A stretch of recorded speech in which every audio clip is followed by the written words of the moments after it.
نبی صلی اللہ علیہ وسلم فرماتے ہیں کہ اے عائشہ، میدان محشر میں 3 اعلانات ہوں گے جن کو سننے کے بعد ہر ایک کو صرف اپنی فکر ہوگی، دوسرے کا خیال بھی اس کے ذہن سے نکل جائے گا۔ پہلا اعلان، اللہ رب العزت فرشتوں کو حکم دے گا کہ اے فرشتوں، میرے بندوں کے اعمال کا وزن کرو۔ جیسے ہی اعمال کے وزن کا اعلان ہوگا تو ہر ایک کو اپنی فکر ہوگی اور دوسرے کا خیال اس کے ذہن سے نکل جائے گا۔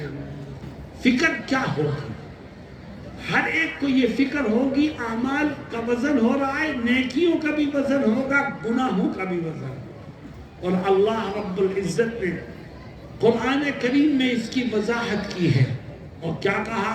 وَنَضَعُ الْمَوَازِينَ الْقِسْطَ لِيَوْمِ الْقِيَامَةِ فَلَا تُظْلَمُ نَفْسٌ شَيْئًا۔ اللہ کہتا ہے ہم وزن کے لیے، عدل و انصاف کو قائم کرنے کے لیے ایک ترازو میدان محشر میں رکھیں گے، اور اگر تو نے رائی کے دانے کے برابر بھی کوئی عمل کیا ہے تو ہم تیرے عمل کو اس ترازو میں پیش کر دیں گے۔ جب اعمال کے وزن کا اعلان ہوگا تو ہر ایک کو اپنی فکر ہوگی۔ فکر کیا ہوگی؟ ہر ایک کو فکر یہ ہوگی اے خدا آج میری نیکیوں کا وزن بڑھا دے، میرے گناہوں کا وزن گھٹا دے۔ کیوں؟ اس لیے کہ خدا قرآن میں فرماتا ہے فَأَمَّا مَنْ ثَقُلَتْ مَوَازِينُهُ فَهُوَ فِي عِيشَةٍ رَاضِيَةٍ۔ اعمال کا وزن ہو رہا ہے، جیسے ہی نیکیوں کا وزن بڑھے گا تو اللہ کہتا ہے تیری نیکیوں کا جیسے ہی وزن بڑھے گا اور وزن کے بڑھنے سے نیکیوں کا پلہ جھکے گا تو ادھر نیکیوں کا پلہ جھکے گا، ادھر آٹومیٹکلی خدا تیرے لیے جنت کے سارے دروازے کھول دے گا۔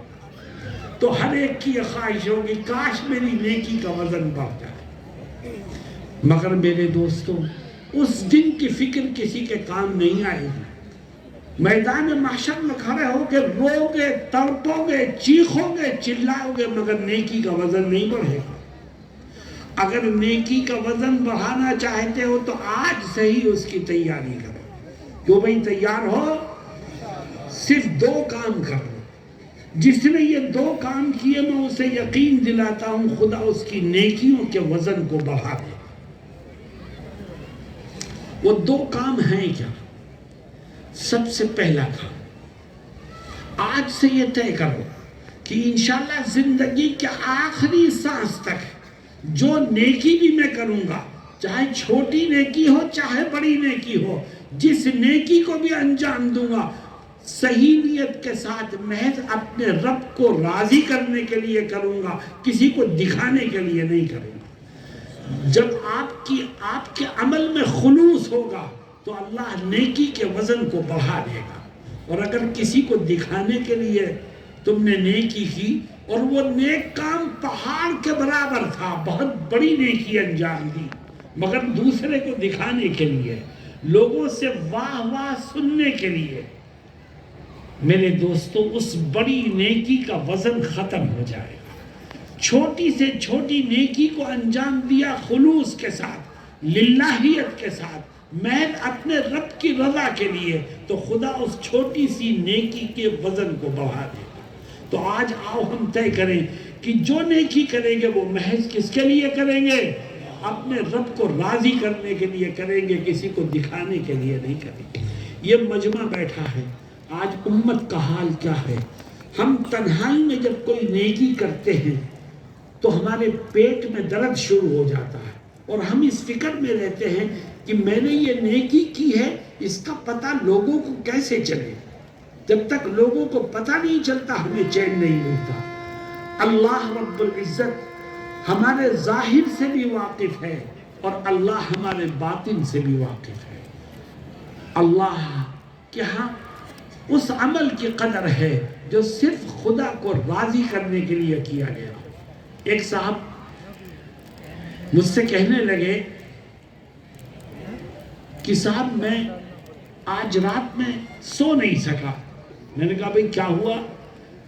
کہنے لگے رات میں نیند نہیں آئی، کروٹیں بدلتا رہا، پھر اچانک میری نظر گھڑی پر پڑی تو تہجد کا وقت ہو رہا تھا، تو میں اٹھ گیا اور میں نے سوچا کہ بھئی نیند آ نہیں رہی ہے، چلو وضو کر کے تہجد کی نماز پڑھوں۔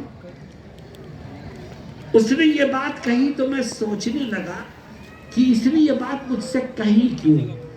یہ نیند نہ آنے کو بیان کرنا چاہتا ہے یا رات میں اٹھ کر تہجد پڑھنے کو بیان کرنا چاہتا ہے؟ اس نے اس بات کو کیوں ذکر کیا، اس کا رب ہی جانتا ہے۔ میرے دوستو، اس طرح کے بہانے کر کے اپنی نیکیوں کو دوسروں کے سامنے پیش کرنا اور اپنی بزرگی کا ڈھنڈورا پیٹنا، یہ انسان کو بربادی کے گہرے غار تک پہنچا دیتا ہے۔ اللہ ہم سب کو خلوص اور للہیت کے ساتھ نیکیوں کو انجام دینے کی توفیق عطا فرمائے۔ کیوں بھئی اس پر عمل کرو گے؟ اگر تم نے خلوص کے ساتھ نیکیوں کو انجام دیا تو اللہ تمہاری نیکیوں کے وزن کو بڑھا دے گا اور میدان محشر کی ذلتوں سے محفوظ رکھے گا۔ دوسرا کام، اگر اپنی نیکی کے وزن کو بڑھانا چاہتے ہو تو آج سے ہی ایک دوسرا کام بھی کرو، اور وہ دوسرا کام یہ ہے کہ آج سے اس بات کا عہد کر لو کہ انشاءاللہ زندگی کے آخری سانس تک جب کسی کا کوئی حق میری طرف نکلے گا تو میں ایک ایک پائی کا حساب کر کے اس کے حق کو ادا کر دوں گا۔ جو دوسروں کے حق کو ادا کر کے جائے گا اللہ اس کی نیکیوں کے وزن کو بڑھا دے گا۔ اور جس نے کسی بھائی کا حق مارا، بہن کا حق مارا، پڑوسی کا حق مارا، کاروبار میں شریک پارٹنر کی حق تلفی کی، تو نیکیوں کا وزن بڑھنے کی بات تو بہت دور کی ہے۔ اس کی نیکی اس کے کام نہیں آئے گی، اس کی نیکی تو حقداروں میں تقسیم کر دی جائے گی اور وہ خالی ہاتھ کھڑا منہ دیکھتا رہ جائے گا۔ میرے دوستو، آج حق تلفی کا گناہ امت میں عام ہو رہا۔ میں آپ سے پوچھتا ہوں، بتاؤ، باپ مرتا ہے، ابھی اس کا کفن بھی میلا نہیں ہوتا اور بھائیوں میں جائیداد کے جھگڑے شروع ہو جاتے ہیں کہ نہیں ہوتے؟ یہ جائیداد کے جھگڑے ہونا یہ اس بات کی دلیل ہے کہ ہر ایک اپنا حق لینے کے چکر میں ہے، دوسرے کے حق کو ادا کرنے کی فکر کسی کے دل و دماغ میں نہیں ہے۔